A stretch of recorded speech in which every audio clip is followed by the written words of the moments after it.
Hello and welcome. My name is Ofer Mazar. I'm an author and a musician.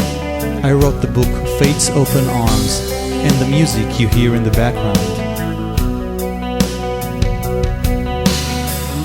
It took me 22 years to write Fate's Open Arms, and I loved every minute of it. In fact, one of the toughest decisions I had to make was to disengage from the story and send it to publication.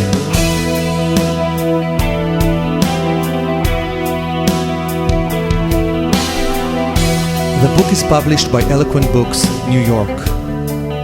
Fate's Open Arms is a sweet, moving, and very powerful love story that stretches over 2 decades.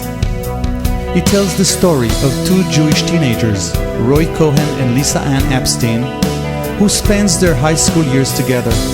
In love, they experience immense happiness together, but go through some heartbreaking crisis. It all starts in Israel of 1982.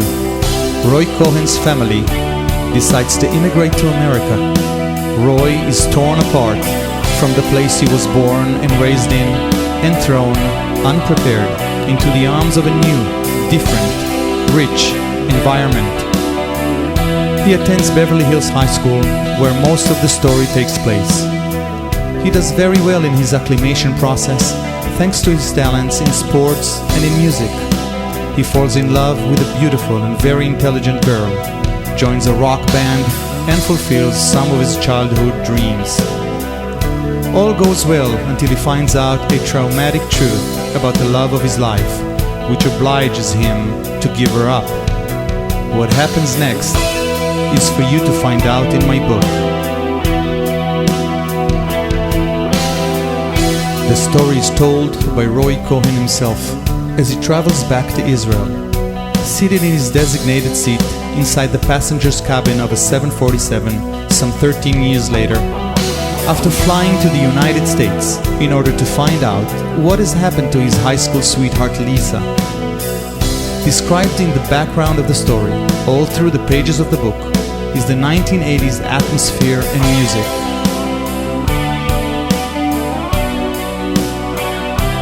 Apart from being a moving love story, the reader gets a taste of what it means to be an immigrant boy in America of the 1980s, what it means to be a Jew, what it means to be an Israeli, and what it means to be an IDF soldier in some troublesome periods of Israel's history. All of this from the personal testimony of an Israeli boy turns a man who finds himself in some impossible, sometimes life-threatening situations throughout the different stages of his life. The story ends in 2009. I hope you'll enjoy reading my book as much as I enjoyed writing it. Yours truly, Ofer Mazar.